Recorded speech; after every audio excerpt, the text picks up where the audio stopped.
Bonjour Chiara. Bonjour. Comment vas-tu? Ça va. Mais je vois que tu es en pleine forme, c'est magnifique ça. Non, pas de soucis. C'est l'effet de la route du rythme, écoutez, donc voilà. Ou peut-être le thé à la menthe d'Aïcha, je ne sais pas. C'est peut-être les deux. Bien, alors Chiara, quel âge as-tu? Qui es-tu? Que fais-tu? D'où viens-tu? Alors, donc je m'appelle Chiara Foschiani, j'ai 15 ans, je fais du piano, du chant et de la batterie. Piano, chant et batterie, les trois en même temps? Non. Ah, on a eu peur. Non, non. T'as commencé par quoi? J'ai commencé par le piano quand j'avais 7-8 ans, il me semble.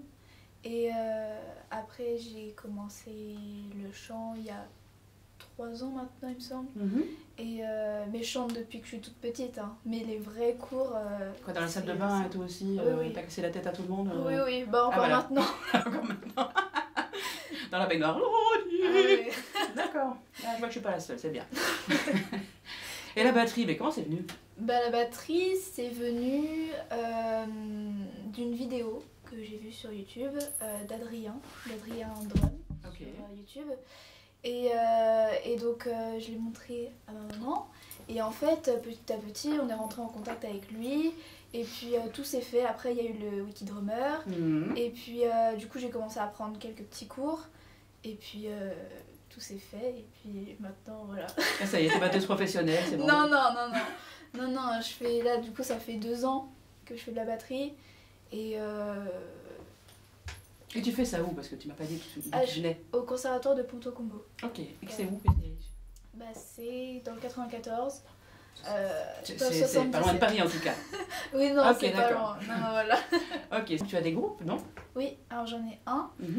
Donc là, j'ai commencé à travailler avec ces musiciens récemment parce que j'ai intégré la Forge à Son, donc c'est à Torcy. Et donc en fait, c'est un accompagnement de musiciens qu'ils proposent là-bas. Et du coup, bah, j'ai pu rencontrer ces musiciens-là. Et donc le but, c'est de travailler sur mes compos et sur les leurs aussi. Et pour qu'on puisse bientôt aller sur scène et proposer un set. Et donc ce sont des musiciens que tu as rencontrés dans un conservatoire. Dans un conservatoire aussi. Oui. Ok, d'accord. Bah, on les a présentés du coup pour ce projet-là d'aller sur scène. D'accord, et c'est pour quand la scène? Normalement, peut-être, hein, c'est pas sûr du tout, mais d'ici février, peut-être qu'on commencera. Je sais pas du tout, j'ai aucune date pour l'instant. D'accord. Faut qu'on monte. Tu nous tiens au courant. Oui, on oui. vous tiendra au courant.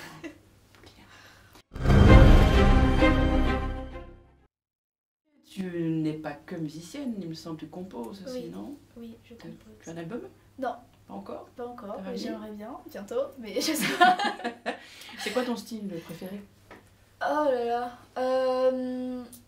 Je dirais c'est de la pop, en tout cas ce que je fais, mais j'aime bien aussi tout ce qui est électropop, donc j'aimerais bien, ben voilà, si je dois sortir quelque chose, que ça ressemble à ça. D'accord. Du coup, mais après j'écoute énormément de choses, donc ça varie beaucoup. Donc, en fait, je sais pas exactement le style que j'ai, je connais pas le nom, donc je sais pas trop ce que je fais. Mais... c'est ton propre style, quelque part. Voilà. C'est ce qu'on cherche. Oui. Et comment tu as découvert la musique au fait? Tu m'as dit piano à 8 ans? Oui.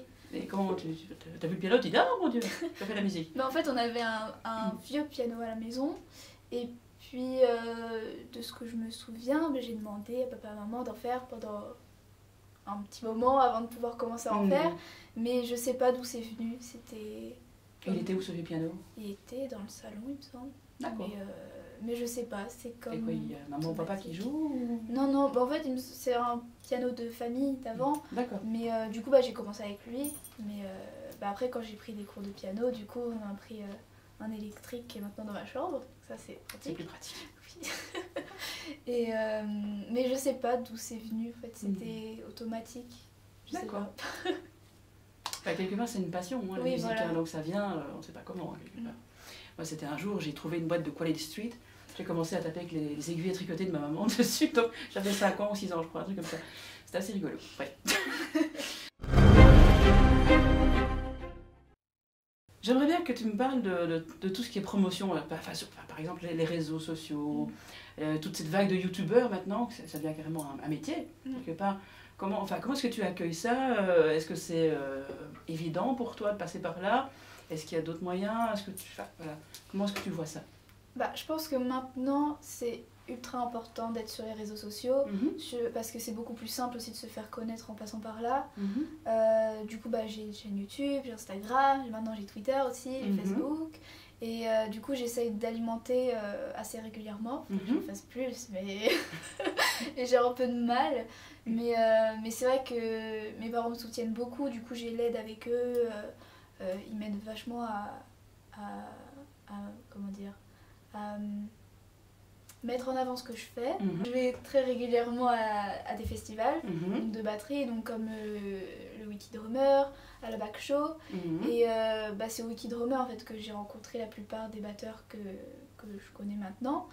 Et donc voilà, j'essaye de me montrer entre guillemets le plus souvent, d'aller à des événements, à des masterclass. Et puis c'est là que je rencontre du monde et puis ça se fait. Donc tu veux dire qu'il faut être et sur les réseaux sociaux et sur les réseaux physiques quelque part. Tu vas dans les réseaux physiques quelque part. Oui.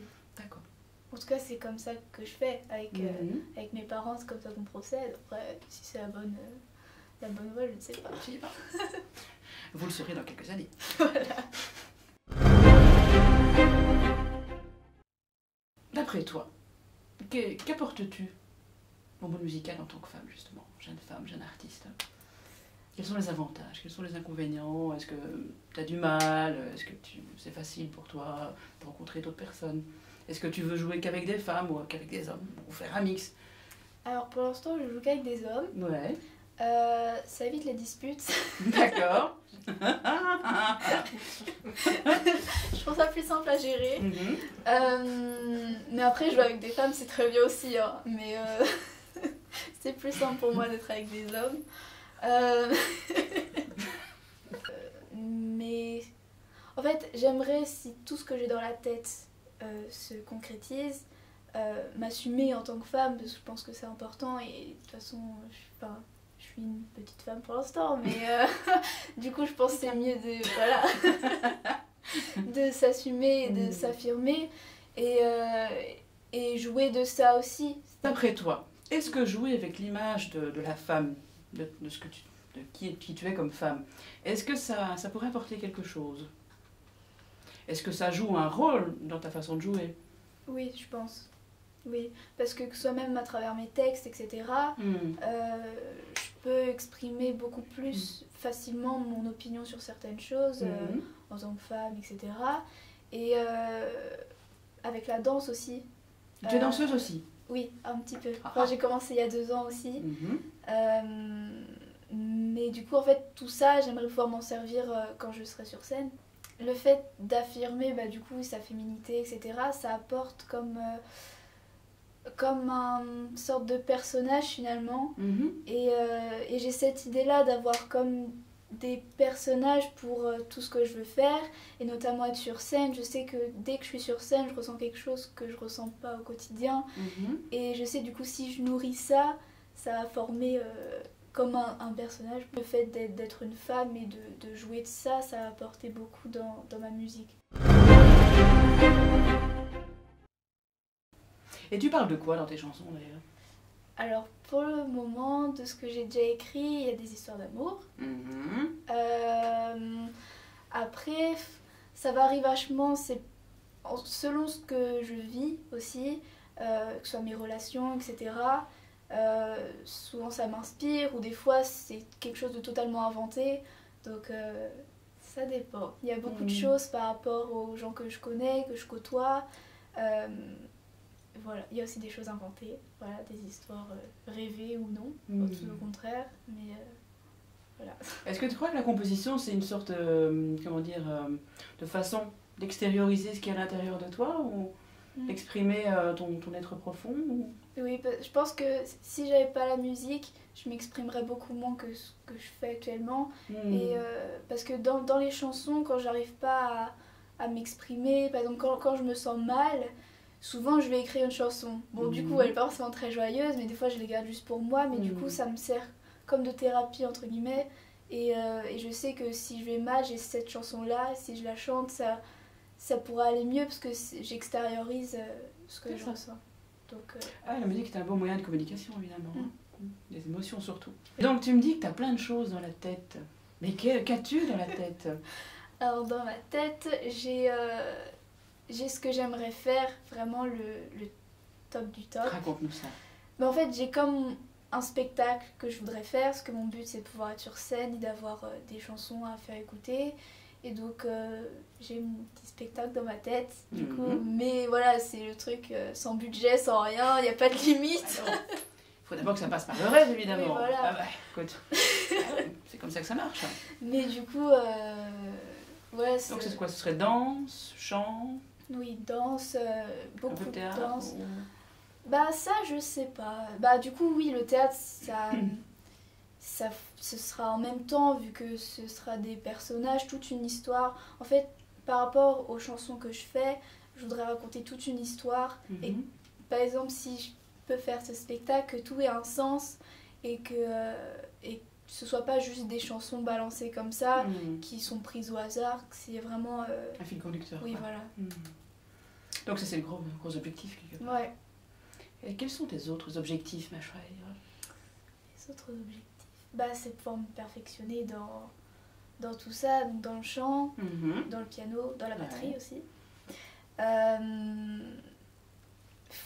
Je sais pas, c'est pouvoir avancer petit à petit sans comment dire, Sans prise de tête. Ouais, voilà. Mais en fait, je veux vraiment garder le but que j'ai en tête, mais voilà, garder plein de portes ouvertes.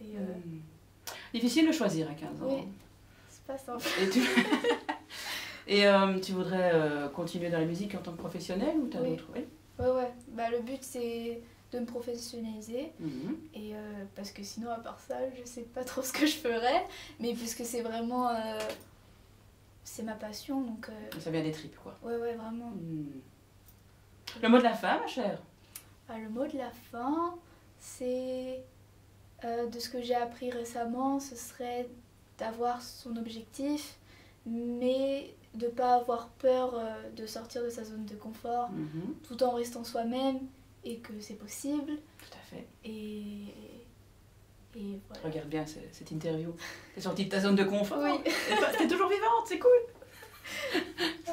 Eh bien, ma chère Chiara, merci beaucoup. Merci.